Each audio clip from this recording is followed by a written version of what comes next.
Welcome back to the Hunt Fish Live podcast. I'm Dan, your host, and this is episode 11. I got a great one for you this week. This week I'm going to talk about a little late season deer scouting mission that I went on the other day and give you some late season deer hunting tactics to bag that mature buck. Let's get into it. I did not get out and do much hunting this weekend. Friday afternoon, I head off from work, so I headed out and did some scouting for late season. Around here, there is a late season doe hunt, antlerless hunt, I guess you could call it, for the month of January. It's only in certain counties, so I headed out to some state land in one of the counties that I deer hunt in and did some scouting. I found some great looking area. I found a nice chunk of state land across the street from an apple orchard, and noticed some pretty good tracks going in and out of, or pretty good trails going in and out of that area from the apple orchard. So I used to hunt in apple orchard near where I grew up, and the deer were in there all the time. This one that I found on Friday had an overabundance of apples on the trees, so the trees are still covered in apples.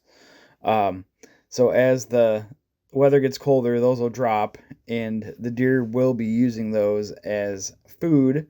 So my thought is get inside the woods, find a good path or trail that the deer are using, and set up and take advantage of that late doe season. I did find some ag fields as well.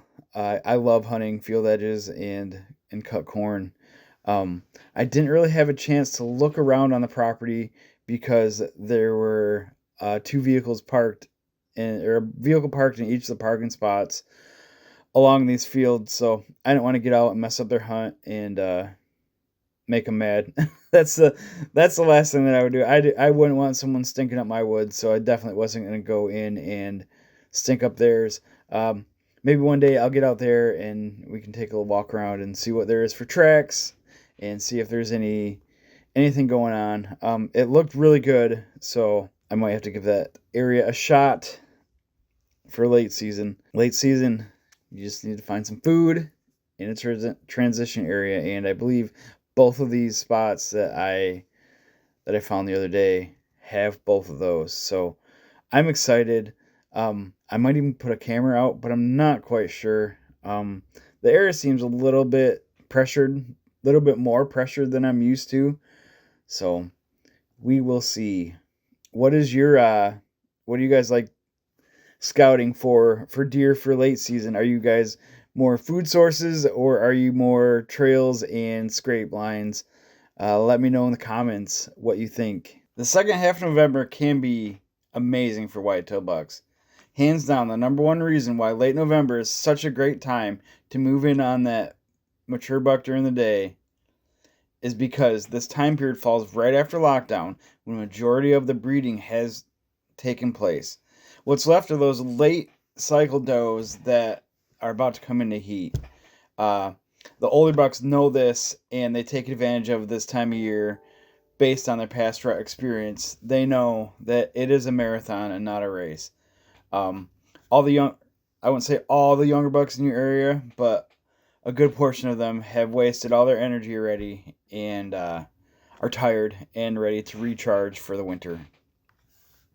Weather's also a big factor this time of year. Last few years, the beginning of November has been fairly warm, which means most of the rutting action has taken place at night, and these older bucks don't show their faces during the daylight yet. For some reason, the second half of November, well, not for some reason, because it's getting closer to winter, the cooler temps get those big deer on their feet. Another thing to focus on are transition areas, finding a good area between bedding and food, and where a lot of different trails cross each other is where you want to be. Being in these areas will help you catch a cruising mature buck this time of year, looking for those last does that come into heat, going from food to sleeping, or going from food to their bedding area.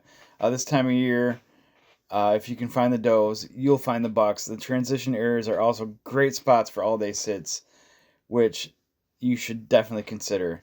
Um, I'm not too keen on all day sits, but I'll sit longer and go out earlier if need be. Another place to try on your property are bedding areas.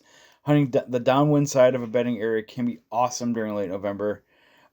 That's You want to find where your does are bedding this time of year and set up on those. That mature buck's gonna be cruising through, looking for one to be hot, and it'll be game on from there. Bedding areas are best for morning and midday movement, just because of the deer mostly feed in the evening and at night. So find those bedding areas in that transition area, and you will be on the spot. Food sources are also good this time of year. You might see food sources start to go cold as far as deer movement goes because they're eating less due to high intensity rutting activity. But as November wears on, the action on food sources in the evening during late November can start to pick up again.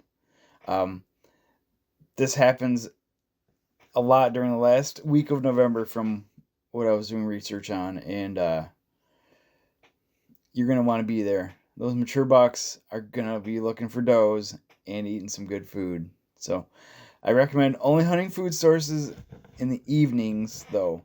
It's your best chance to catch a mature buck during daylight hours without spooking him.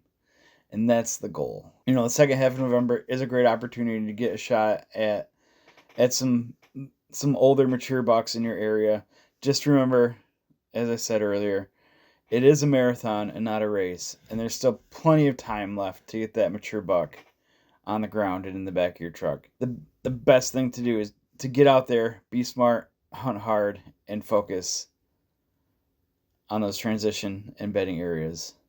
All it takes is one movement to completely change your season around. It's not over yet. There's plenty of time. We still have all of December. Get out there. I wish you luck. I'm hoping for the same thing. I haven't shot a deer yet this year. I have had a couple great opportunities, but the cards didn't lay out right, and I'm still waiting. But there's plenty of time to get one. As far as fishing goes, we didn't make it out fishing this past week. The inner circle has been slamming walleyes, so that's good. We're going to try to get out this past Saturday, but we ran out of time in daylight. Maybe one night this week we will make a trip over to the lake and throw some rapalas. That seems to be the hot bait right now.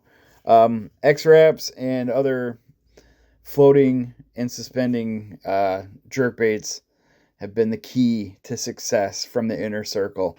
They've been catching a couple at a time, and I guess catching 2 or 3 in an outing is a pretty good evening over there, or outing over there. You can do this in the morning as well.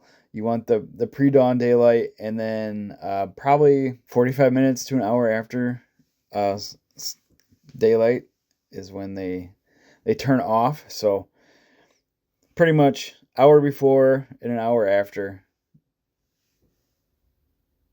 Hour before sunset to an hour after sunset, and the same in the morning. So get out there. That's all I really have for Fishing Report. I think perch are moving in shallow into the weed lines as well around here. So we will see. Hopefully we get a chance to get out this weekend and go after some delicious Michigan walleyes.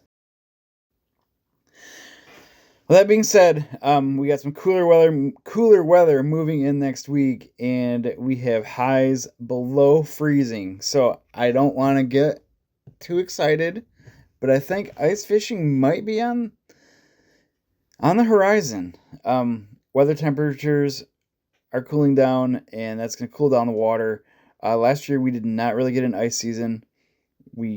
My wife and I got out twice. We had one weekend, literally 2 days of good ice, and we got out there and had a great season. But weather forecast for this winter is colder than last year, and hopefully that'll give us more time to ice fish. We ice fish all over the state and usually do pretty good. So goal this year is to get on some walleye. I've always wanted to catch walleye through the ice consistently. I've done it, but it's been one here, one there, and it's never been too productive for me. So I got a few tactics that I've been watching videos on and trying to learn. So hopefully I can take that info and that knowledge that I gained over this past year and bring it out to the ice and be successful. That is my main goal this year. So hopefully I can make that happen and make my dreams a reality. Well, thank you for listening to this week's episode.